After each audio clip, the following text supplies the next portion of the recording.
What up, y'all? DCFAYGOGUY. Today we are going to be reviewing Gibby Stites' new album, Remote Control. This came out about a week and a half ago. This one I jumped on pretty damn quick. When Still Ill came out, I kind of slept on it for a few minutes. There was a lot going on at that time that I was diving into. Nightcrawlers too from Low Key.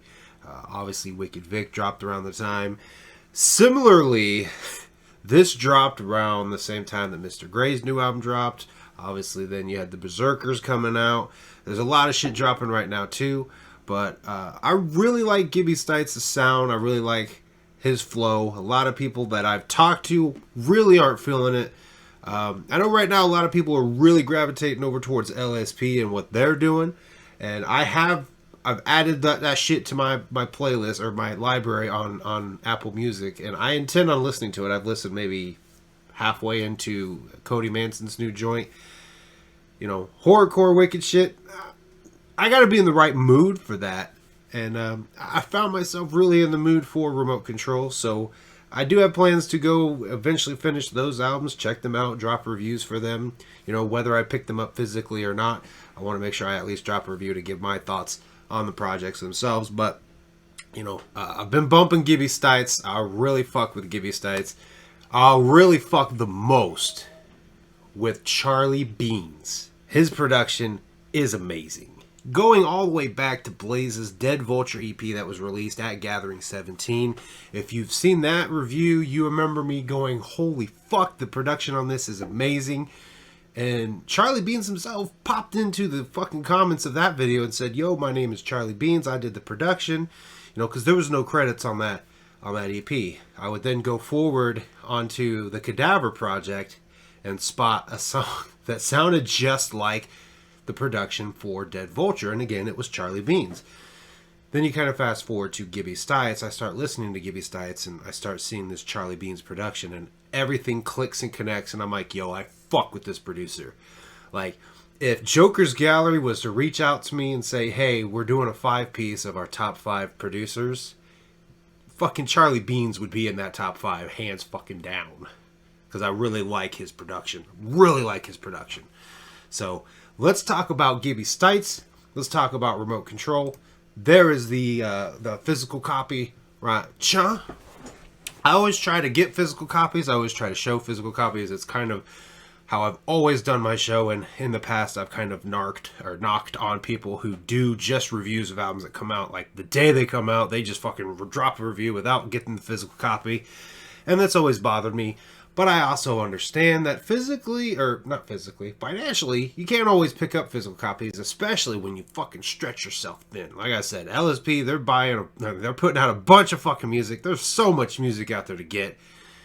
And you could easily spend over $100 just trying to buy new music. And it gets very selective on what you buy physically. And that's how it is for me. So I've changed my mindset. I want to do reviews for albums even if I don't buy them immediately. And eventually I get physical copies. You know, obviously the goal would be drop review. The review does really good. You earn a little bit of money from the ads on that. And then you can go buy the fucking album. But, you know, not everybody likes what you like. So when you drop reviews, that isn't always the case. But we do have a physical copy of this album right here because I fuck with Gibby Stites. Not many people seem to, but a lot of people also do seem to.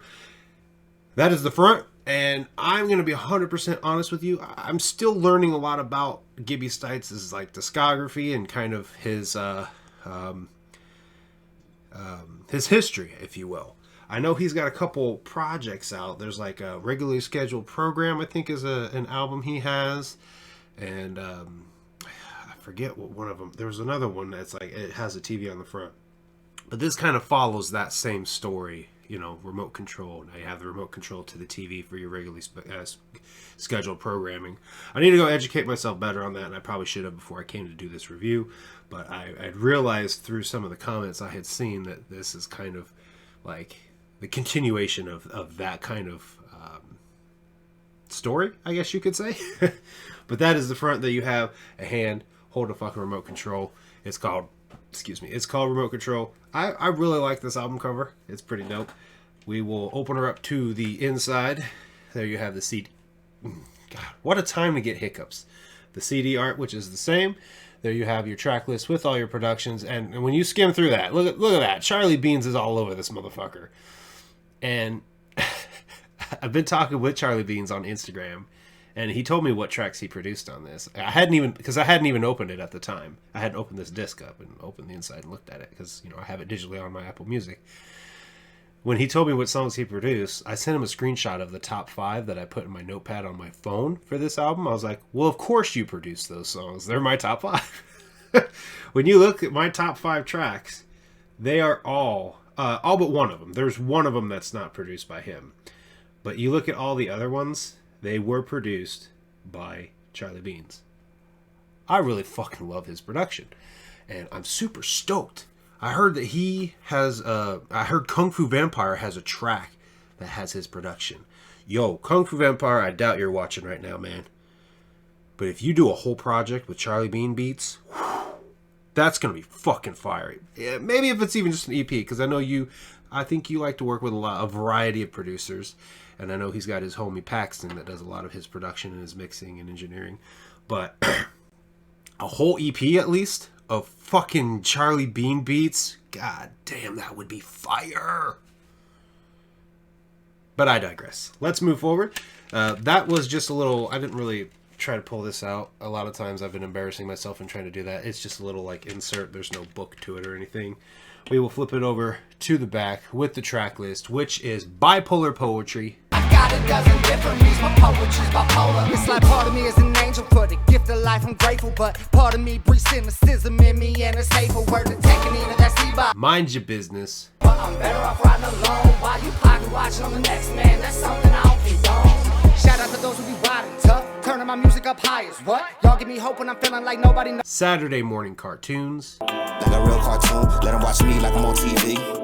In a real cartoon. Hey yo, I know which road I'm going down. I know the route to make it. We all get criticism, they just don't know how. Reaper. Let the Reaper come, let the Reaper come. See them bodies drop, cop the footage all in HD. Up the street, see the Reaper come, hit the beat and I speak it tough. Down low. It's only on the down low. All over and I'm around low. Sound comes fast, so I'm down to get around low. Gibby with that, simple with rap, a bit of chit chat. I see you in the Underdog. no more knocking on the door, you finna let us in this year, bitch. Woke up in the day, I feel like fuck the world. Swim my siphon, open up a portal to the underworld. Woke up in the day, I What's really good? put points on the board, check the score, say your crew's on fire. Use a lie, I extinguish y'all with my liquid sword. I was whipping through the city, feeling really good. Heard you talking silly. Weekend at Gibby's. Papa Stones, Motorola, racing samples, mobile holder. Hit me on that shirt and deliver me that work, yeah? I don't wanna feel this. Memory Lane. I remember the times, all the good, all the bad is forever in mind. Remember 4 tracks prior to Pro Tools, feeling like a doormat, lies of Clear Your Mind. Going stir crazy in the booth for days, lately spitting truth. Wanna talk to me like that, you better pay me for you do. Let me clear my Hey Dues. I show and prove, I pay the dough. I remember riding on the bus, dog. Dirty J's, toothbrush for the scuff marks. Producers trying to hit me with My Soul. Gotta keep on working, yeah, I know. Cold to the touch, froze to the muscles, to the bones, to the blood. So much pressure on me lately that my bones gonna crush. And Goes Round. Better watch what you say, cause it all comes back. That's why every time that I talk is facts. Lies that you tell can be hard to track. Keeping up with facades is a daunting task. I ain't got time for the bullshit. I ain't got. Now, as you can see on there is a track with Charlie Beans. He actually spits on there. He did pretty good. I thought he did very well for a rapper. For rapping, I should say. For me, a lot of times with music, and I've said this a few times before, when I go in listening to music, usually what catches my attention first is the beat. The actual music, right? That's what the beat is. It's the musical side of rap, of hip-hop. So I'm always listening to that beat first. That first time I listen to a song, that's what I hear. So depending on how the production is, how it sounds, like kind of what it's making me feel, is what's going to make something really stand out to me, which is one thing I really love about Charlie Beans' production. Typically then I go back the second time. That beat still has my attention, but I try to pay more attention to the lyrics. How is the rapper flowing over this beat? Are they just fumbling over it? Are they actually going with it? Are they, are they hitting the right moments of that beat and making the shit sound really good? And then typically from that point forward, it's a nice little mix. But 75% of the time, even after I've started listening to lyrics, what draws me back to a track is the beat, is the musical side of the song, which is the beat. So my top 5 tracks on here are Saturday Morning Cartoons, Reaper, Weekend at Gibby's, Clear My Mind, and My Soul.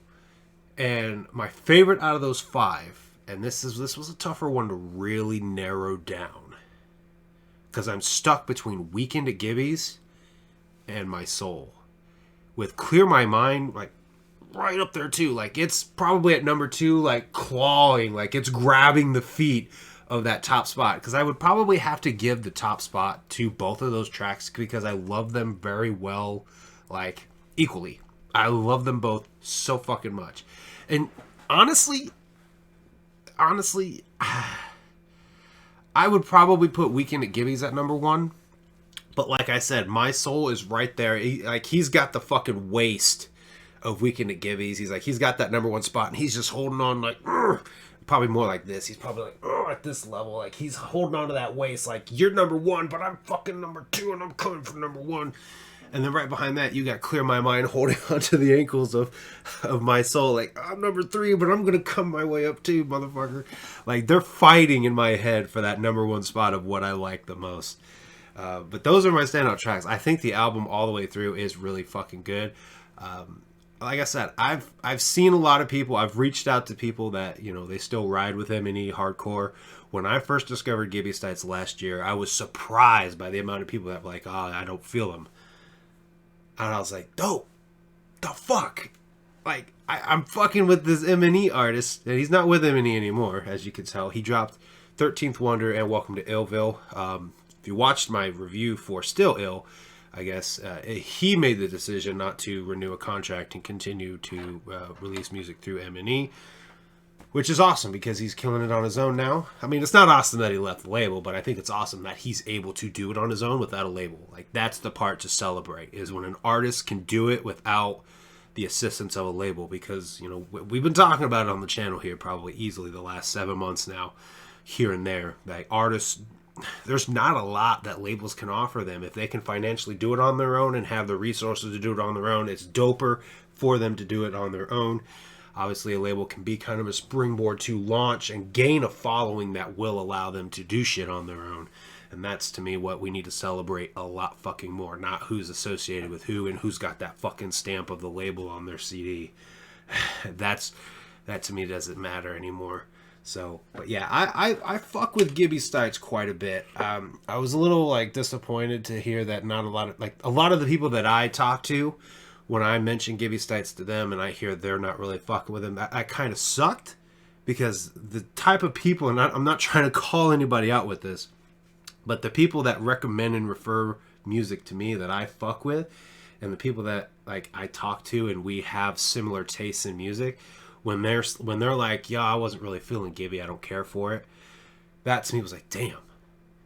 But that just means I gotta go find a bunch of motherfuckers out there that do fuck with Gibby so we can talk some hype on Gibby, because I think this album is fucking dope.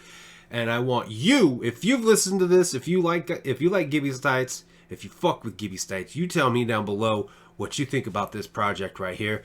And if you're coming into this new not knowing who the fuck Gibby Stites is, go give the album an honest listen. Honestly, go listen to the rest of his albums. If you still fuck with M&E, go listen to 13th Wonder. That album right there was what made me go like, yo, this guy's dope. This guy kills it. So, yeah. But tell me down below what you guys think. Hit up the Store Frontier link in the description. Go buy a t-shirt to support your homie. And, yeah, I thank you guys for watching. I will see you guys next time.